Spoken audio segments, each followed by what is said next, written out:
Hello guys, myself Prashant Khade and I am a third Prof MBBS student. Here I am going to teach you very important questions from the respiration in plants. So इसी questions रहते हैं जो आपको बच्चों को पता नहीं रहते।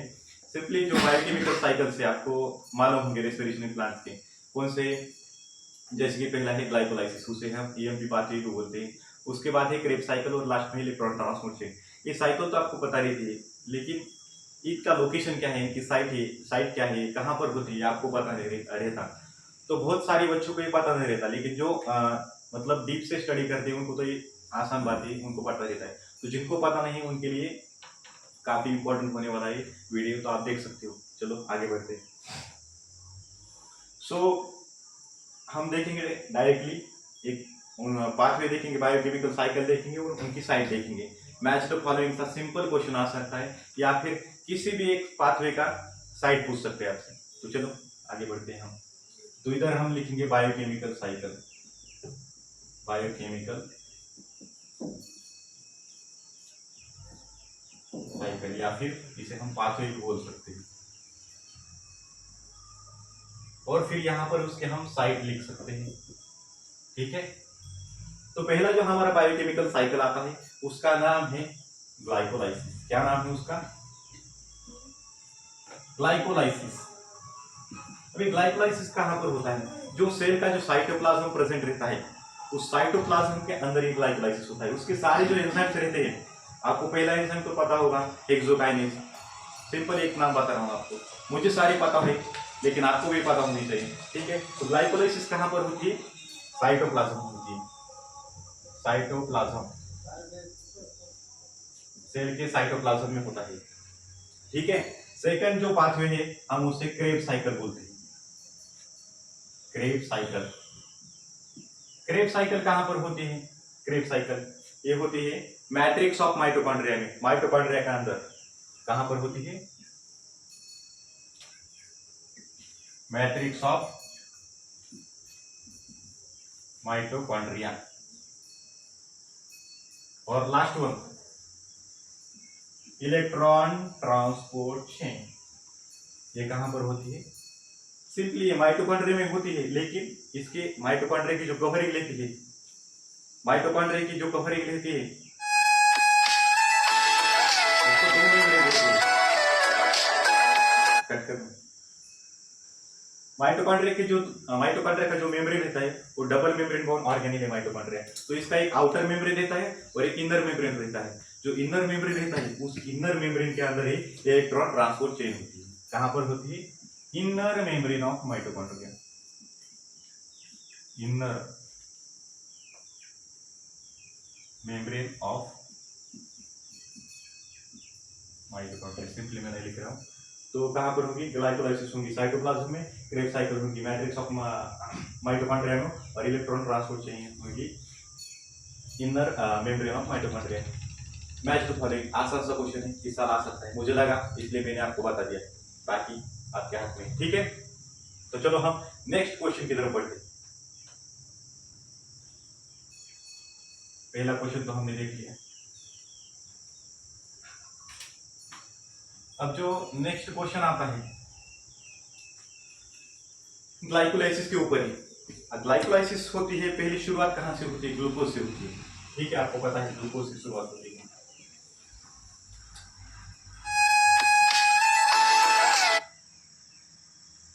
ग्लूकोज से होती है, ग्लूकोज से। ये 6 कार्बन कंपाउंड है, 6 कार्बन। फाइनली इस ग्लूकोज से हमें 2 मॉलिक्यूल ऑफ पायरुविक एसिड मिलते हैं, पायरुविक एसिड। ये पायरुविक एसिड जो है ये 3 कार्बन कंपाउंड है, 3 कार्बन। तो यहाँ पर हम 2 मिल रहे हैं, तो ये 6 कार्बन कंपाउंड है, तो 3 गुना 2 मतलब क्या हुई? 6 हुई। तो यहाँ पर 6 कार्बन कंपाउंड, हमारे 6 कार्बन यहाँ पर प्रेजेंट है। तो ये क्या प्रोसेस है? ये पूरी ग्लाइकोलाइसिस है, ग्लाइकोलाइसिस, ग्लाइकोलाइसिस पहला बात है। ये पायरुविक एसिड अब यहाँ से एनारोबिक रेस्पिरेशन में भी जा सकता है और एरोबिक रेस्पिरेशन में भी जा सकता है। तो ये क्या है? एरोबिक रेस्पिरेशन, और इधर होगा एनारोबिक रेस्पिरेशन, ठीक है। अगर हमारी बॉडी में एनर्जी प्रेजेंट है बहुत सारी, तो हमें उस समय ज्यादा एनर्जी की जरूरत नहीं हुई, तो वहां पर क्या होगा, एरोबिक रेस्पिरेशन होगा, और एरोबिक रेस्पिरेशन होगा तो यहाँ पर 36 या फिर 38 एटीपी मिलते हैं, जो कि शंट पाथवे पे डिपेंड करते हैं, 36 मिलेंगे या 38 मिलेंगे, तो शंट पाथवे आपके लिए इंपॉर्टेंट नहीं, ठीक है।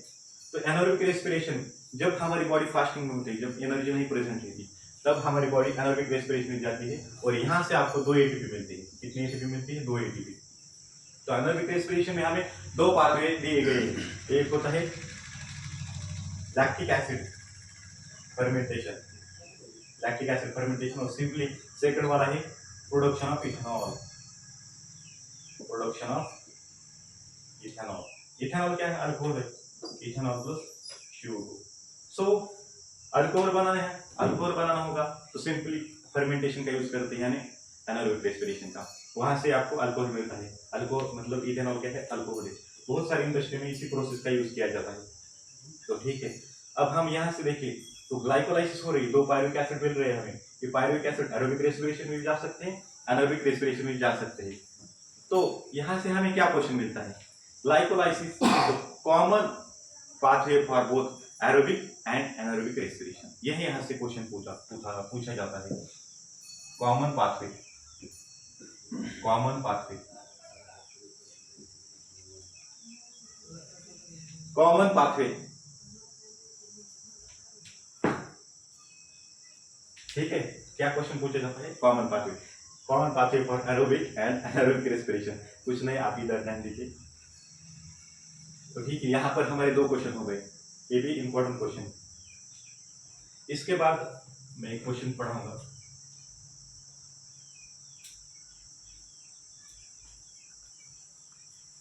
अब आपको क्रेब्स साइकिल तो पता रहती है, क्रेब्स साइकिल, क्रेब्स साइकिल में आपको दिया गया है सक्सिनाइल कोए,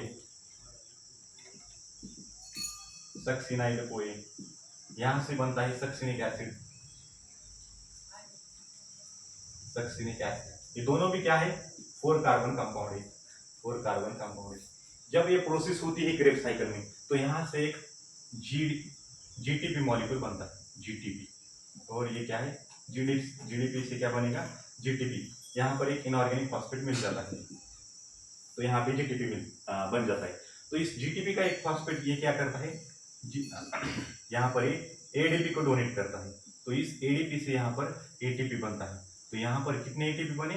1 एटीपी बना पूरे क्रेब साइकिल में।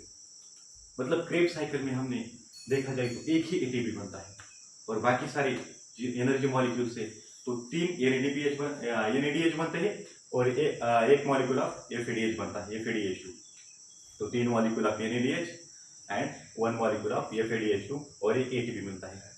तो जब जितने सारी जगह, मतलब इसी जगह पे हमें जहां पर चाहिए वहीं पर एटीपी अगर मिल रहा तो उसे हम बोलते हैं सबस्ट्रेट लेवल फॉस्फोराइलेशन।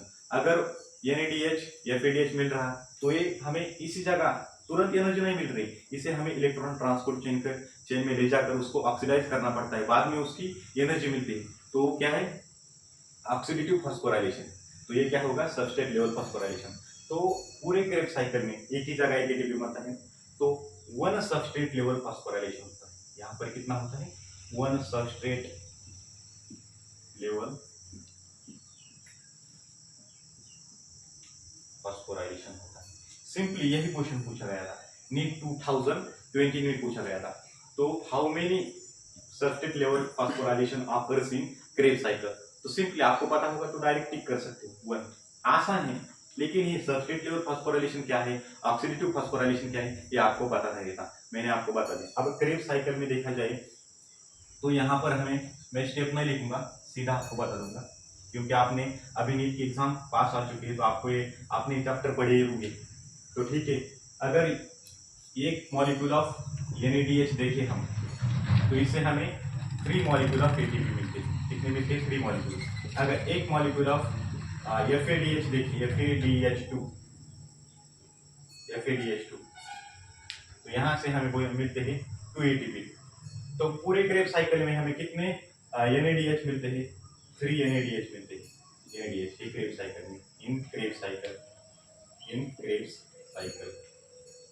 ठीक है। कितने मिले हैं? 3 NADH मिले हैं, और एक FADH2 मिलता है, एक FADH2 मिलता है। तो हम सिंपली लिख सकते हैं 3 इंटू एनएडीएच की वैल्यू क्या है 3 एटीपी मिलते हैं इससे 3 एटीपी। तो 3 इंटू 3 कितने हुए 9 एटीपी। ठीक है। और एक एफएडीएच2 मतलब ये मतलब 1 और एफएडीएच की वैल्यू कितनी है 2 एटीपी। तो 9 ये हो गए और ये 2 एटीपी हो गए। और एक तो हमें सबस्ट्रेट लेवल फॉस्फोराइलेशन से मिला है 1 एटीपी। तो ये दोनों हो गए ऑक्सीडेटिव फॉस्फोराइलेशन से और एक हो गया सबस्ट्रेट लेवल फॉस्फोराइलेशन से। तो पूरे हमें कितने एटीपी मिलते हैं अगर पूछा गया है after oxidative phosphorylation how many ATP obtained from the total number of ATP obtained from the Krebs cycle, that answer है 12 एटीपी। आपको याद रखना इंपॉर्टेंट पॉइंट है। एक क्वेश्चन है, एक क्वेश्चन है, बहुत सारे क्वेश्चन बन सकते हैं लेकिन मैं आपको बता रहा हूँ। ठीक है, इंपॉर्टेंट है, आप ये देख सकते हो। तो ऐसे ही मैं मुझे जो क्वेश्चन इंपॉर्टेंट लगेंगे मैं आपको डिस्कस करूंगा। तो आज के लिए इतना ही। ऐसे ही हम मिलेंगे अगले वीडियो में कुछ इंपॉर्टेंट क्वेश्चन के साथ नेक्स्ट चैप्टर में। ठीक है, थैंक यू।